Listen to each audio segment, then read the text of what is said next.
Hi, എന്താ വിശേഷം? സുഖല്ലേ? ഞാന് ഒരാൾക്ക് ചെറിയൊരു സർപ്രൈസ് ഒക്കെ കൊടുക്കേണ്ട ചെറിയൊരു തിരക്കിൽ പെട്ടതാ. സർപ്രൈസ് എന്താണെന്നുള്ളതൊക്കെ ഞാൻ പിന്നെ പറയാം. എനിക്ക് ഇന്ന് ഇൻബോക്സിൽ ഒരു മെസ്സേജ് വന്നു. അപ്പൊ ഞാൻ ആ മെസ്സേജ് ഒന്ന് എടുത്തു നോക്കി. ഒരു ജുമാന എന്ന് പറഞ്ഞിട്ടുള്ള ഒരു കുട്ടിയാണ് മെസ്സേജ് വിട്ടത്. അത് ഏറെക്കുറെ എന്റെയൊക്കെ നാടിന്റെ അടുത്ത് തന്നെ തോന്നുന്നു, മണ്ണാർക്കാട് തന്നെയാണ്. അപ്പൊ ഞാൻ ആ മെസ്സേജ് ഒന്ന് എടുത്തു നോക്കി. ശരിക്കും അത് കണ്ടപ്പോ എനിക്ക് നല്ല സന്തോഷമായിട്ടോ. എന്താണെന്നല്ലേ, ഇതാ ഇത് തന്നെ സംഭവം. ഒന്ന് കണ്ടു നോക്കിയേ. ചേട്ടന്റെ ചിരി കാണാൻ നല്ല രസമാണ്. ആണോ? ഒരു ചെറിയ പല്ലുവേദന, ഇല്ലെങ്കിൽ ഇതിലും നന്നായിട്ട് ചിരിക്കാമായിരുന്നു. ഒരു ദിവസം ഞാൻ ക്യാമറയും കൊണ്ട് വന്ന് ചേട്ടന് ഒരു ഫോട്ടോ എടുത്തോട്ടെ. ഈ ചിരി എനിക്ക് എപ്പോഴും കാണാനാ.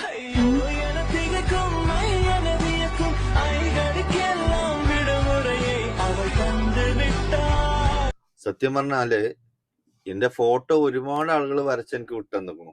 പക്ഷെ എനിക്ക് ഒരുപാട് ഇഷ്ടമായ ഒരു ഫോട്ടോ ആയത്, അതുകൊണ്ട് തന്നെ ഞാൻ ഇത് എടുത്തൊരു വീഡിയോ ചെയ്തത്. ഇതാണ് ആ കുട്ടിയുടെ അക്കൗണ്ട്. എന്തായാലും ജുമാന, ഒരുപാട് താങ്ക്സ് ഉണ്ട്. സൂപ്പർ ആയിക്കണു, എനിക്ക് നല്ല ഇഷ്ടമായിക്കണു കേട്ടോ. സെറ്റ്.